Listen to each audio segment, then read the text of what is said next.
우리가 영화를 보는 이유 가운데 하나는요, 감동하기 위해서입니다. 반복되는 일상에서 느끼지 못했던 감동을 느끼기 위해 영화도 보고 공연도 보고 전시회도 봅니다. 그리고 때로는 운동 경기를 보기도 하죠. 감동이라고 하는 것은요, 인위적으로 노력한다고 해서 느껴지는 것이 아닙니다. 내가 감동해야지 한다고 해서 감동이 느껴지는 게 아니에요. 감동은요, 예상을 뛰어넘는 말을 듣거나 행동을 보았을 때 저절로 느껴지는 것입니다. 감동이 사람에게 유익한 것은요, 냉랭했던 마음을 뜨겁게 만들고 선한 동기부여를 주기 때문입니다. 감동은 대단한 말과 행동으로 느껴지지 않습니다. 대단한 말과 행동은요, 오히려 거리감을 느끼게 해서요, 감동에 방해가 됩니다. 여러분, 우리가 단골 식당에 가는 이유가 무엇입니까? 오랜만에 오셨네요 하면서 나를 알아주고 반가워하면서 음식에 고명을 조금 더 얹어주는 게 좋아서 가는 거예요. 작은 관심과 친절이 평범한 식당을 특별한 곳으로 만드는 것입니다. 결국 우리가 감동하는 지점은요, 마땅하다고 여겨지는 그 선에 머물지 않고 그보다 조금 더 높은 곳, 조금 더 풍성한 곳에 있다라고 하는 것입니다. 나의 마음을 헤아리고 존중하는 상대의 말을 통해서 우리는 쑥스러움과 함께 따뜻함을 느낍니다. 그리고 그렇게까지 할 필요가 없는데 하는 섬김의 행동에서 우리는 미안함과 함께 고마움을 느낍니다. 바로 감동하게 되는 것이죠. 현대 심리학에서 사람의 행복을 결정하는 가장 중요한 요소 가운데 하나는 의미 있는 관계라고 말합니다. 관계가 그만큼 중요한 거예요. 관계가 잘못되면 사람은 절대로 행복할 수가 없다는 거예요. 사람은 계산하는 관계에서는 감동하지 않습니다. 그러나 계산하지 않고 타인을 대하는 것은요, 굉장히 어려워요. 사회적 교환 이론이라고 하는 것이 있는데요, 인간은 관계 속에서 무의식적으로 비용과 보상을 계산한다고 말합니다. 사람은 타인을 대할 때 본능적으로 손익을 따져 본다라고 하는 거예요. 내가 누군가를 대할 때 나의 어떤 이속과 계산을 가지고 대해요. 상대가 모를 것 같죠. 다 알고 있습니다. 상대도 나를 그렇게 대하고 있는 거예요. 계산하며 관계를 맺는 현상은요, 직장에서 자주 일어납니다.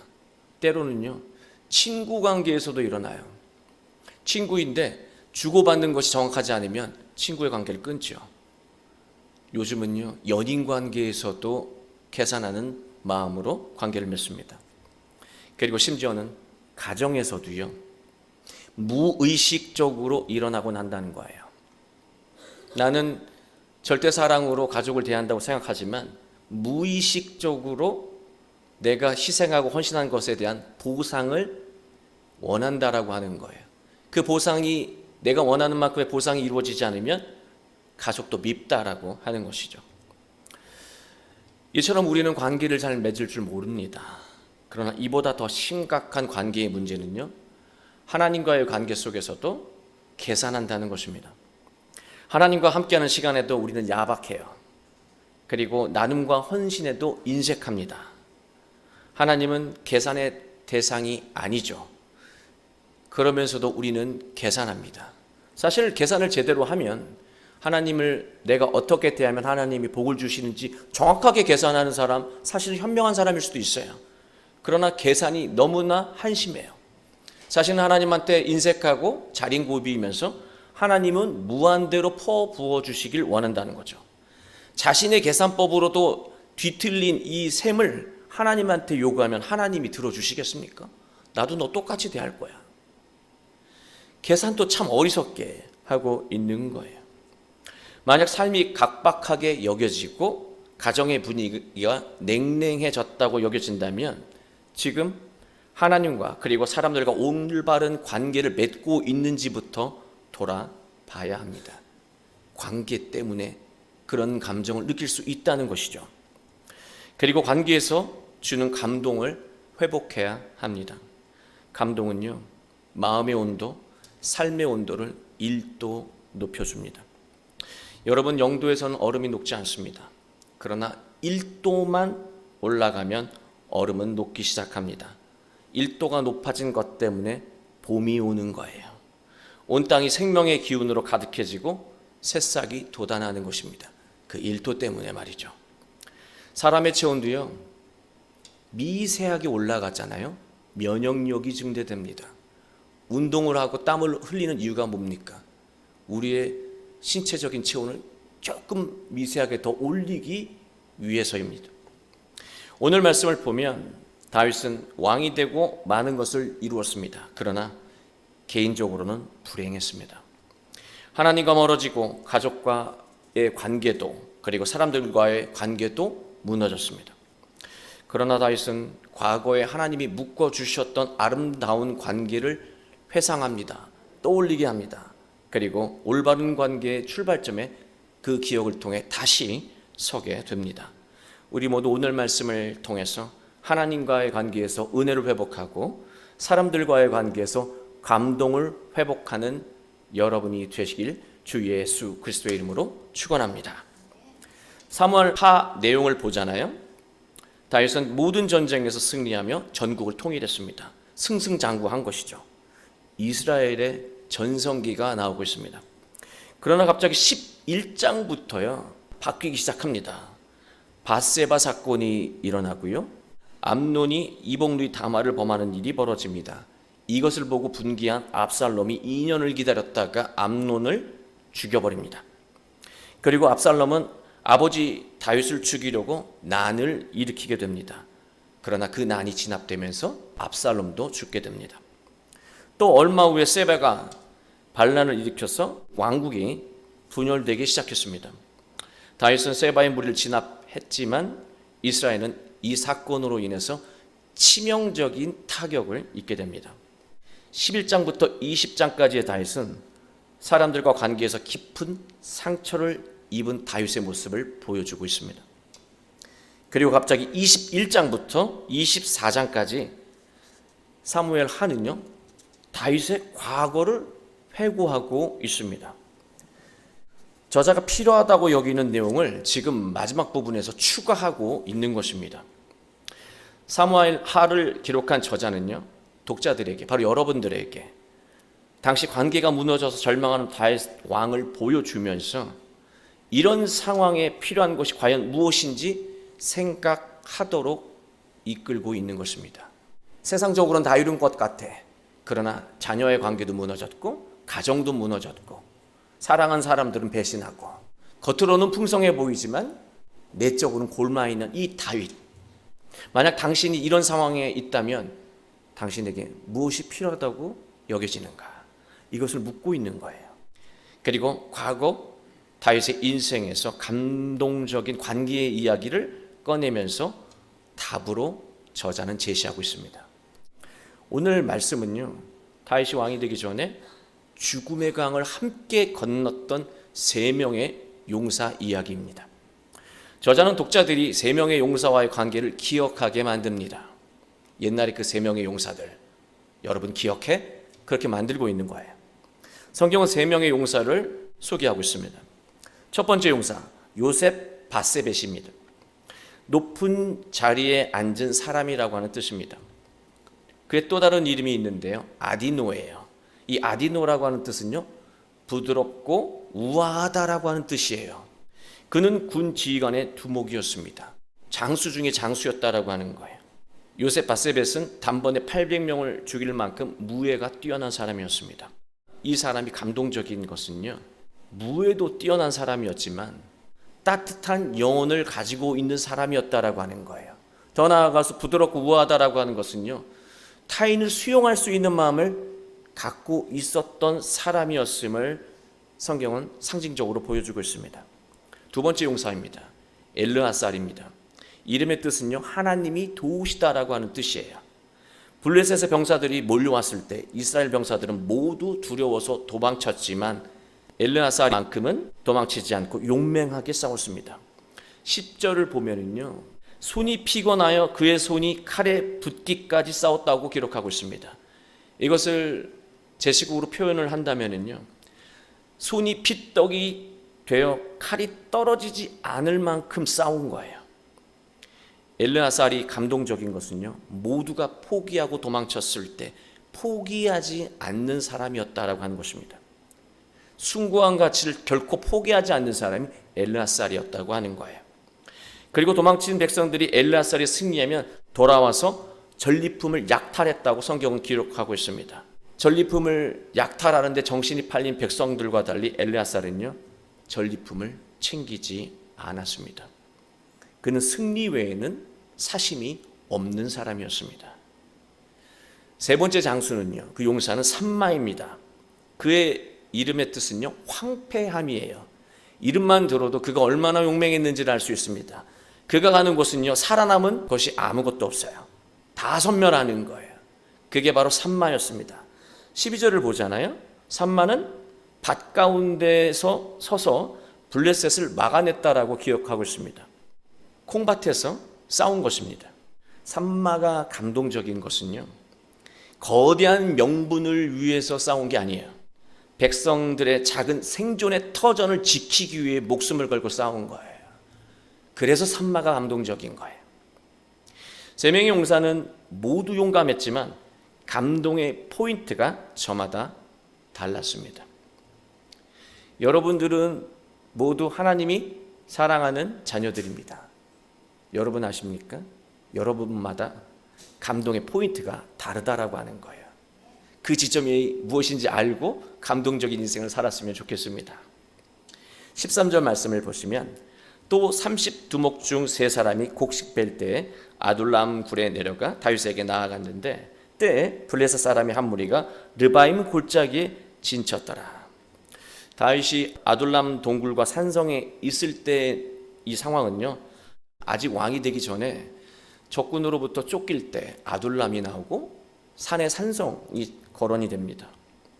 하나님에게 은혜를 받았고 왕의 기름 부음을 받았지만 당시 다윗은요, 그 다윗의 현실은 오랜 시간 쫓기는 생활을 하면서 육신이 소진된 상태였습니다. 기력이 없는 상태였어요. 여러분, 우리는 이야기의 결과를 잘 알잖아요. 이 어려운 과정을 잘 극복하고 다윗은 왕이 되어서 찬란한 왕국을 만들었다. 우린 내용을 알고 읽으니까 편하잖아요. 그러나 실제 다윗은요, 극심한 불안에 시달리고 있었습니다. 미래를 장담할 수가 없어요. 절박한 순간 속에서 계속해서 쫓기고 있는데 무슨 아름다운 미래를 꿈꿀 수 있겠습니까? 그의 영혼은 불안이 다 갉아먹었어요. 너덜너덜해진 거예요. 그런 면에서 참 우리와 다윗이 닮아 있죠. 다르게 말하면 다윗이 잘할 수 있다면 우리도 잘할 수 있는 거예요. 거리가 먼 존재가 아니에요. 블레셋은 베들레헴까지 함락하고 진을 치고 있다고 성경 기록하고 있습니다. 여러분, 베들레헴이라고 하는 곳은요, 예수님이 태어난 곳이기도 하지만 다윗의 고향입니다. 어린 시절에 아름다운 추억이 가득한 곳이 바로 베들레헴이었습니다. 다윗은 적에게 쫓기는 생활에 지치고 낙심할 때마다 마음 한구석에서는 고향 베들레헴에 대한 그리움이 있었을 것입니다. 힘들고 어려울 때 엄마와 아빠와 함께했던 그 고향을 떠올리는 거예요. 양들과 뛰어놀던 아름다운 기억을 떠올리는 것이죠. 다윗의 이러한 기억은요, 고단한 떠돌이 생활의 유일한 위로였을 것입니다. 그런데 그러한 베들레헴이 지금 적군의 손에 들어갔습니다. 내 고향인데 적군이 다 불사르고 있어요. 내 아름다운 추억이 사라지고 있습니다. 누구보다 큰 슬픔을 느끼고 있어요. 그리고 그는 혼잣말을 합니다. 15절 말씀이거든요. 다윗이 소원하여 이르되 베들레헴 성문 곁 우물물을 누가 내게 마시게 할까 하매. 아마도 다윗은 어린 시절 목동으로 살다가 목이 마를 때 그 시원한 우물물을 마시고 행복함을 느꼈던 것 같습니다. 그때를 떠올리고 있습니다. 그 물이 그리운 거예요. 그때 행복한 순간이 그리운 것이죠. 세 용사는 우연히 다윗의 소원을 듣게 됩니다. 세 용사가 감동적인 것은요, 다윗의 소원을 듣자마자 곧바로 행동한 거예요. 세 용사는 다윗의 부하가 아니에요. 저도 처음에 다윗의 부하인 줄 알고 이거 왕에게 잘 보이려고 무모한 짓 했구나 그렇게 생각했거든요. 아닙니다. 세 용사는요, 동지였고 신앙의 동역자였습니다. 명령을 받고 행동하는 그런 주종의 관계가 아니었다라고 하는 거예요. 온전히 사랑하는 마음, 다윗을 사랑하는 마음으로 계산하지 않고 행동한 것이었어요.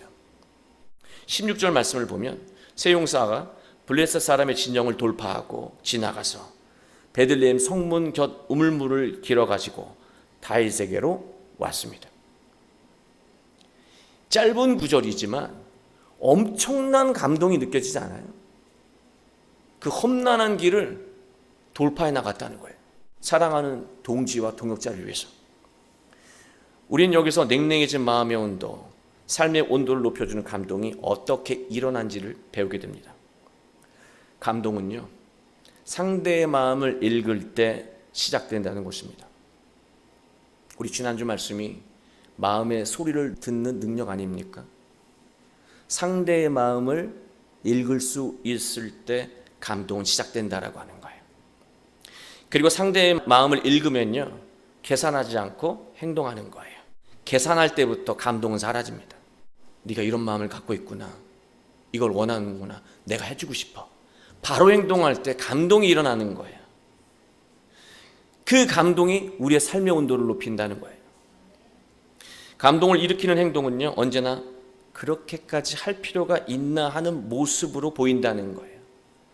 그 정도는 누구나 할 수 있지에서는 절대로 감동하지 않아요. 상대가 예상하는 것보다 조금 더 주는 거예요. 조금만 더 주면 돼요. 근데 그게 어렵습니다. 조금 더 나아가면 됩니다. 조금 더 동행해 주면 됩니다. 거기에 감동이 있어요. 그러면 상대는 그 행동에 감동하며 마음에 뜨거움을 느낍니다. 부부관계 속에서도 그렇고요, 부모와 자녀 관계 속에서도 그렇고요, 교인과 교인의 관계 속에서도 그렇습니다. 조금 더 좋은 것을 줄 때 감동하게 된다는 거예요. 마음의 온도가 올라가면 영혼이 맑아지고 변화의 욕구를 느끼게 됩니다. 누군가에게 내가 감동을 받았어요. 나를 너무 아끼는 사람, 그 행동을 통해서 내가 감동을 받았어요. 내가 이렇게 존귀한 사람이야? 내가 이 사람에게 이렇게 귀한 사람이야? 라고 하는 느낌을 받잖아요. 그렇게 감동하잖아요. 우리 영혼이 깨어나요. 그리고 내가 새로운 삶에 대한 변화의 욕구를 느끼게 됩니다.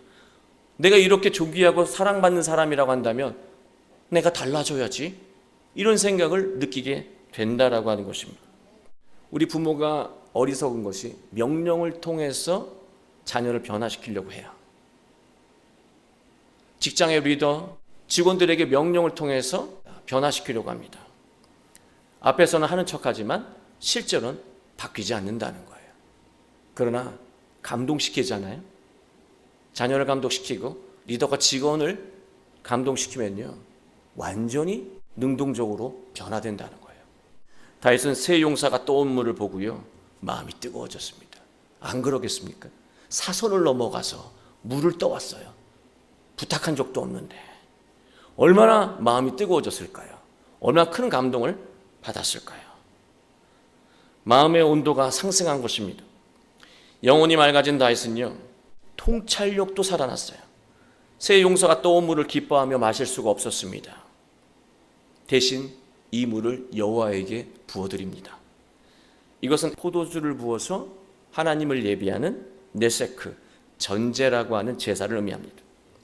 다윗은 동료의 사랑을 느끼며 하나님과의 관계도 회복했습니다.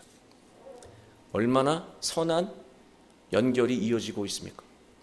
그리고 다윗은요, 하나님에게 중요한 고백을 하는데요, 17절 말씀입니다. 이르되 여호와여, 내가 나를 위하여 결단코 이런 일을 하지 아니하리이다. 이는 목숨을 걸고 갔던 사람들의 피가 아니니까 하고 마시기를 즐겨하지 아니하니라. 세 용사가 이런 일을 행하였더라. 이 물은 내가 함부로 마실 수 없습니다. 너무나 숭고한 물이기 때문입니다. 이 물은 그냥 물이 아니라 희생과 헌신, 사랑 그 자체이기 때문에 이것을 내가 마시며 소비할 수 없습니다. 다윗은 세 용사의 숭고한 마음을 하나님에게 드리는 것이 마땅하다고 여긴 거예요. 우리는 17절에서 중요한 사실 두 가지를 배우게 되는데요. 감동은요, 수고와 헌신의 가치를 알아볼 때 완성된다는 거예요. 아무리 감동적인 일을 해도 감동을 받는 사람이 감동하지 않으면 감동은 완성되지 않는다는 거예요. 감동을 받아야 되는 사람이 무덤덤하면 감동은 아무 모습도 드러내지 못한다는 거예요. 다윗은 결과물만 보지 않았습니다. 결과물에 담겨있는 마음을 본 거예요. 우리가 음식을 준비해서 나눌 때가 있잖아요. 우리는 음식을 맛있게 먹습니다. 근데 그분이 음식을 만드는 그 과정을 생각해 본 적 있습니까? 어떤 음식, 어떤 재료를 골라야 할지, 어떻게 하면 더 맛있어 할지 고민하고 또 준비하고 다듬고 했던 그 과정까지 생각해 본 적 있습니까? 우린 결과만 보죠. 우리가 봐야 할 것은 그 음식 속에 그 음식을 준비한 사람의 마음까지 볼 수 있어야 한다는 것입니다. 감동은 감동하는 사람만 느끼는 것이 아닙니다. 감동을 주는 사람도 감동하는 사람의 반응으로 감동한다는 거예요. 세 용사도요, 자신들의 헌신에 감동하는 다윗을 보고요, 더 큰 감동을 받은 거예요. 흐뭇했던 거예요. 행복했던 것입니다. 수고했다. 어떻게 내 말을 듣고 이렇게 떠왔냐? 이렇게 먹어버리면 우리가 왜 사선을 건너서 이불을 떠왔을까? 그런 생각이 들었을지 몰라요. 근데 그 수고로 헌신을 알아본 것이죠. 사람은 자신의 수고를 정확하게 알아주는 사람을 만났을 때 마음의 뜨거움을 느낍니다. 그러니까 우리도 누군가의 수고를 정확하게 알아봐야 돼요. 그 마음의 상태를 정확하게 헤아려 주고 감사해야 하는 것입니다. 부모는 어린 자녀의 수고를 가볍게 생각할 때가 있어요.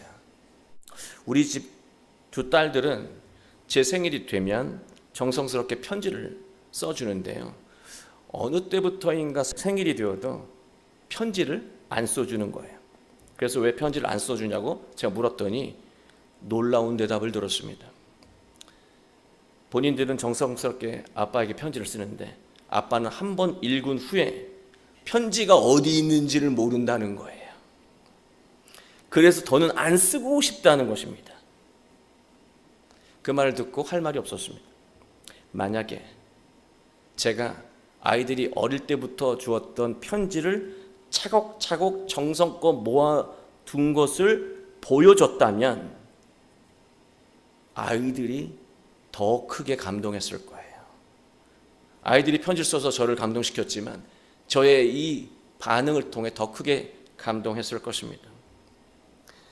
부모가 자녀의 수고를 정확하게 알아준다면 자녀와 관계도 좋아지겠지만요, 자녀는 스스로 선한 일에 동기부여를 하게 될 것입니다. 또 우리는 동료를 계산적인 대상으로 여기고 관계를 맺을 때가 있습니다.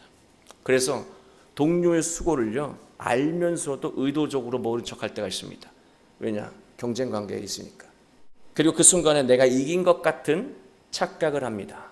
그러나 결국 자신과 똑같은 일을 겪게 된다는 것입니다. 우린 다윗의 고백에서요, 감동의 가장 중요한 원리 하나를 이제 배우게 됩니다.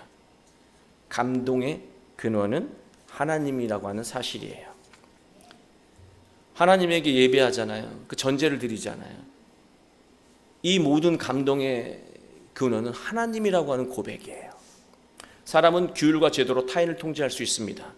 그러나 사람의 마음까지 통제할 수는 없어요. 행동만 통제할 수 있습니다.